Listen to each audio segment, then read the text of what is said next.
What's going on, everybody? Hell broke Lucy here. I'm gonna have to push myself to be more active on my YouTube channel here, because I'm becoming more of an activist in my mind and my heart. Now, I'm limited on what I can do hands-on, like in my neighborhood right now, because of life circumstances. But when that changes, I'll barely have time for any of this, because I'm gonna have my feet on the ground. Until then, I got to make my activism about planting ideas in people's head. Maybe jar someone into waking up. We're starting to see clearly what not only our government is made of, but more importantly, what 47% of America's population is made of. The Trump followers and Republicans shout with glee, even though they're losing jobs and they aren't making a decent money, because they're making people suffer. That is the uniting bond between that piece of shit in office and his followers. They will gladly shoot their kid to watch a liberal die. That's their sickness. Now, you've probably concluded on your own that there's no way to dent that sickness. No way. We have an obvious enemy to our country, to our democracy, to everything good, as obvious as Stalin was, as obvious as Hitler was, Napoleon, all of them. The right side of our country is the greatest danger that this earth has ever known, because of what can be affected now by the decisions of leaders. I'm still very disturbed about the IPCC report that came out about the climate last Sunday. They took the gloves off and hit the public square in the head. We are in it.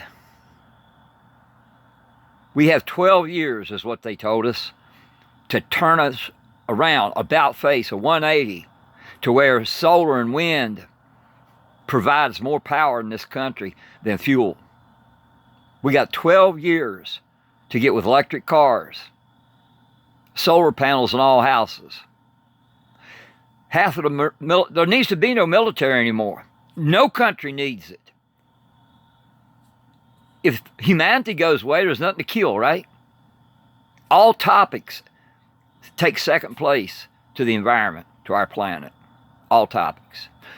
The deniers of that are that way because of hate and greed. The leaders are anti-climate change because they're greedy. They can only see the short-term benefits. Fuck next year, they don't care. Give me all this money now. Then they present the sound bites that are mockery to liberals about us pushing a panic button, and it's a conspiracy. Climate change is a conspiracy. For what fucking motive, you assholes? What is the motive? Because money will never flow as freely off of solar power as it does off of fuel. What is the bad motive for telling the truth on climate? And our politicians piss me off. The fucking right wing, I detest them more every day. When you go to the doctor, do you then go to your senator or congressman to get a second opinion on what the fucking doctor said? No, you'd be stupid to do that. Guess what else is stupid? Voting for any goddamn politician that gives a second opinion on 99% of the scientists in the world. You all fall for the 1% who are bought and paid for by the Republican Party. These people take their science degree and use it to legitimize a false report. It's called faux science or bunk science. They're the ones who get the publicity. Science doesn't have a public face very well. Neil deGrasse Tyson and Bill Nye is all we have. But to believe a congressman who's a lawyer over genius scientists all around the world, You're fucking stupid. But you do it so that you can hate all of us who want to fight climate change. What this administration has revealed through the Kavanaugh confirmation is that at least half of our government does not give one goddamn about even the people that vote for him. Trump is shitting all over the poor people that he voted for, that voted for him. They don't care because he gives them something to hate. Kneelers, black people, immigrants, people with other skin colors, people with other accents, people with other language. They just want to hate it. And it's all based on Christianity. Because if you really know Christianity, it's not about love. No fucking way. It's about hate. Hate that country over there because they're worshiping another god. Hate that country over there because they won't bow to me, and then kill them. Modern religion has taken up 3,000 years of our history, and that's it. 3,000 short years. And the one good thing that's going to go when Trump goes is evangelical Christianity. It'll never recover. Never again. Never again. I run out of thoughts on this right now, which is I'm going to take it as a sign I need to make more videos, because I read an op-ed today by a man who's going to be dead in a year. 2 years ago, he was diagnosed with a terminal illness that comes on him fast, so he's lost all control of his motion. He can still barely talk, and the woman he talks to types his words in.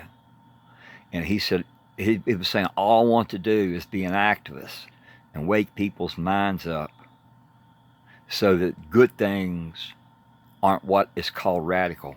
Every fucking thing that the Republican Party calls radical is the best shit you ever heard of. They're the real radicals because they're anti-life, anti-humanity, anti-freedom. They make laws based on other people's feelings. Like two men love one another.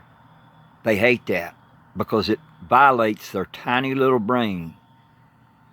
So they make laws based on that man's feelings.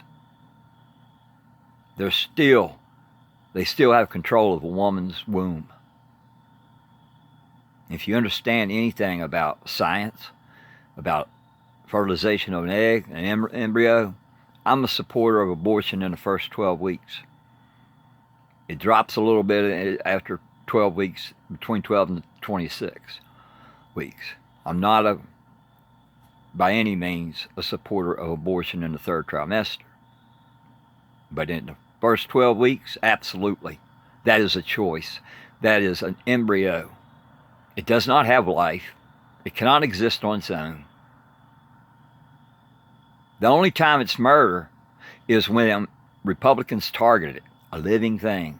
Once that little baby becomes a living thing, if it's black, if it's poor, fuck it, they don't care. Because they got numbers to fill the cheap-ass employment jobs. They got numbers to fill the prisons, which is a big, big money thing. And the prison system is bitching right now because they got empty beds. And they're dependent on the government to make more laws so they can fill the fucking beds. All right, I'm going to talk more. Not with the attempt to change any of the evil on the right, but with the intent to inspire good people to make voting a permanent celebration in your life from now on, just like your anniversary, just like your birthday. Oh, it's voting day, and it will soon be a legal holiday when we get the right man in office. I love most of you. Half of you can kiss my goddamn ass. You're right. Later.